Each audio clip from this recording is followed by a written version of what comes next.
Rome conquered the known world. Egypt fell, Greece fell, Britain fell.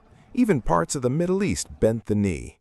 Legion after legion marched across continents, and city after city learned the same lesson: resist Rome, and Rome would grind you down. They were, quite simply, the unstoppable machine of the ancient world.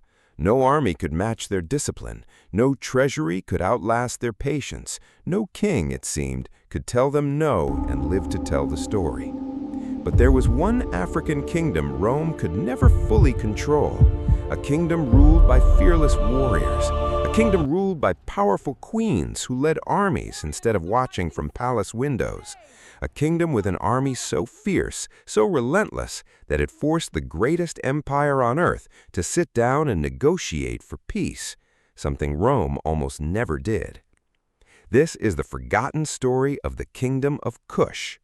Welcome to Axum Code, where African history, biblical mysteries, and forgotten civilizations come back to life. When most of us think of ancient Africa, one name comes to mind instantly: Egypt. The pyramids, the pharaohs, the Nile. It's the story we were all taught in school. But just south of Egypt, along that same life-giving river, another civilization was rising in its shadow, a civilization just as old, just as powerful, and in some ways even more mysterious. Historians call it Kush. And here's a fact that surprises almost everyone who hears it for the first time. Kush built more pyramids than Egypt itself. More, not fewer. Hundreds of them, rising from the desert sand. And yet millions of people around the world have never even heard its name. By the 8th century BCE, the Kingdom of Kush was no longer content to stay in the south. Its kings looked north, toward a fractured, divided Egypt, a land torn apart by rival dynasties and weakened by infighting. And the Kushite kings made their move. But here's the twist. They didn't come as conquerors looking to burn and plunder. They came as restorers. They marched in to unify a broken land, to bring order back to the Nile. They became known as the 25th dynasty of Egypt. History remembers them as the Black Pharaohs. For nearly a century, the entire Nile Valley, from the deep south of Kush all the way to the Mediterranean coast, was unified under their rule. It was a golden age, an age where African kings didn't just participate in the ancient world. They sat at its very pinnacle, commanding respect from every corner of the known world. But Kush was never just a kingdom of kings. It was, at its heart, a kingdom of industry.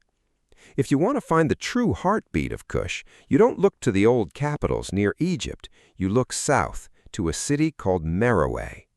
Unlike the stone-heavy landscapes of the north, thick with temples and monuments, Meroë had a different kind of glow. Some historians have called it the Birmingham of Africa, and that comparison isn't an exaggeration. The people of Meroë were masters of iron-smelting, running furnaces at a scale rarely seen anywhere else in the ancient world. Night after night, the glow of those furnaces would have lit up the sky, fueling a massive production line of tools, weapons, and wealth that flowed out across the region. This wasn't a kingdom clinging to the past. This was a kingdom building its own future, on its own terms. And they didn't stop at metalwork. The people of Kush developed their own written script, Meroitic, a language that to this day scholars are still working to fully decode. They worshiped their own gods, distinct from the gods of Egypt, including one particularly striking deity, Epidemic, a fierce, lion-headed god of war, worshipped as a protector of the kingdom and its warriors. Kush wasn't a shadow of Egypt. It was its own civilization, with its own identity, its own technology, and its own gods. Then everything changed. Rome conquered Egypt. To Emperor Augustus, the first emperor of Rome and one of the most powerful men to ever live, Egypt was the crown jewel of his empire. Its grain fed Roman cities, its wealth filled Roman coffers. And once Egypt was firmly in his grip, Augustus did what conquerors always do next. He looked for what lay beyond the border. He looked south, past the rocky cataracts of the Nile, and there he saw Kush. He expected what he'd gotten everywhere else, a quick surrender, a few token battles, and a new province added to the map. He had no idea who he was dealing with. He had no idea about Queen Amanirenas. Queen Amanirenas held the title of Kandake, a word that gets translated simply as queen, but that translation barely scratches the surface. A Kandake wasn't a queen consort, quietly standing beside a king. A Kandake was a warrior-monarch, a ruler in her own right, someone who led from the very front lines of battle. So, when Roman tax collectors began pushing south into Kushite territory, testing the border, testing the patience of this lesser kingdom, Amanirenas didn't send a diplomat with polite words and a scroll. She sent an army. She marched north with brutal efficiency, and the results were immediate. Her forces struck the Roman garrisons at Syene and Philea, key outposts along the frontier, and overwhelmed them before Rome could properly respond. The soldiers of Kush were legendary for one weapon in particular, the composite bow.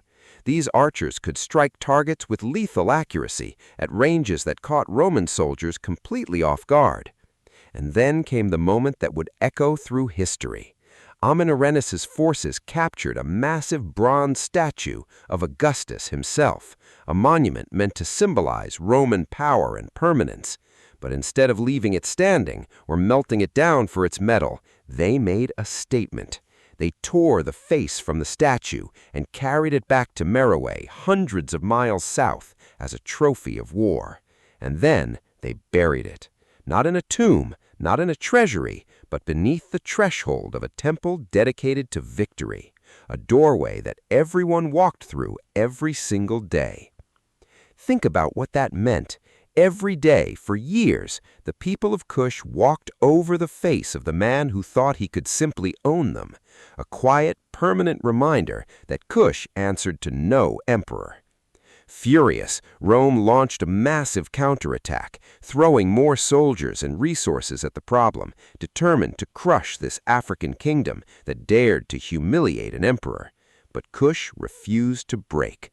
The war dragged on, brutal and costly for both sides, and finally something happened that almost never happened in the history of the Roman Empire, something that stunned observers at the time and still stuns historians today. Rome asked to negotiate, not demanded surrender, not issued an ultimatum, negotiated as equals. The two powers agreed to terms. A buffer zone would separate their territories, taxes on Kushite trade would be reduced, and Roman troops would withdraw from the disputed frontier entirely. Why would the mightiest empire on earth back down like this? Because Kush was simply too expensive to conquer and far too dangerous to ignore. The cost in soldiers, gold, and time wasn't worth whatever land Rome might gain. Better, Augustus decided, to leave this fierce kingdom alone and call it a victory on paper. So here's a question worth sitting with for a moment. Why don't we hear this story more often? Why does nearly everyone on earth know the name Julius Caesar, but almost no one knows the name Queen Amanirenas, a ruler who did something Caesar never managed? She made an emperor of Rome back down. History is full of stories like this, stories that prove again and again that Africa was never standing quietly on the sidelines of history, waiting to be written about by someone else. It was helping shape that history, directly, decisively, with its own kings, its own queens, and its own armies. If you're enjoying uncovering these forgotten stories with us, do us a favor and subscribe right now. Every single week, we dig up another piece of Africa's greatest civilizations, the empires, the warriors, and the rulers that most textbooks simply never mention. So, tell us, what surprised you most about the Kingdom of Kush? Had you ever heard of Queen Amanirenas before today? Drop it in the comments below. I read every single one, and honestly, some of our best video ideas have come straight from your suggestions. Please like this video, subscribe to the channel, and turn on notifications so you never miss the next one. Until next time, keep exploring the stories the world almost forgot.